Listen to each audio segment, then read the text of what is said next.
ఇప్పుడు ఆ పార్టీలో అవకాశం లేదు కాబట్టి కేసీఆర్ ఆరోగ్యం సరిగ్గా లేదు. ఒకవేళ కేసీఆర్ తర్వాత ఎవరు అని అంటే ఆ పార్టీ నా చేతికి వచ్చే అవకాశం లేదు, కేటీఆర్ఏ చూసుకుంటాడు. తండ్రికి కూడా కొడుకు మీదనే ఉన్నది, ఆయనకే ఇస్తాడు.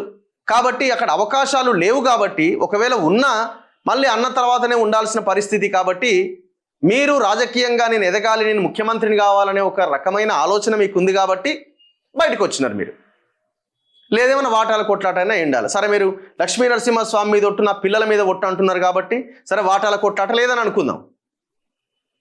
అధికార దాహం అవుతున్నది కదా.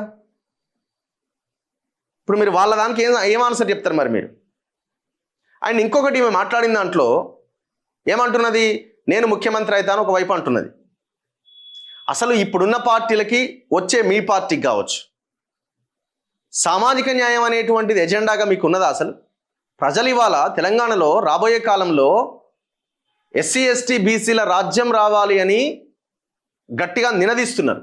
మొన్న సర్పంచ్ ఎలక్షన్స్లో కూడా అది కనబడ్డది. ఇంకా అది ఓటు బ్యాంకుగా మారి అది ఇంకా కన్సాలిడేట్ కావాల్సిన అవసరం ఉన్నది. కొంత జరిగింది, ఇంకా చాలా జరగాలి. 2028, 29 దాకా ఇదే మూమెంట్ కనుక కొనసాగితే భవిష్యత్తులో చాలా అద్భుతాలు జరుగుతాయి. కానీ మీరేమంటున్నారు, నేనే ముఖ్యమంత్రి కావాలి, నేనే ముఖ్యమంత్రి అవుతా భవిష్యత్తులో అని వాళ్ళతో వీళ్ళతో చెప్పించుకుంటున్నారు. మీరు కూడా అంటున్నారు. మరి మీరే ముఖ్యమంత్రి అయ్యేదానికి మరి మీరు పార్టీ పెడితే మా కొరిగేది ఏముంది? మా వర్గాలకి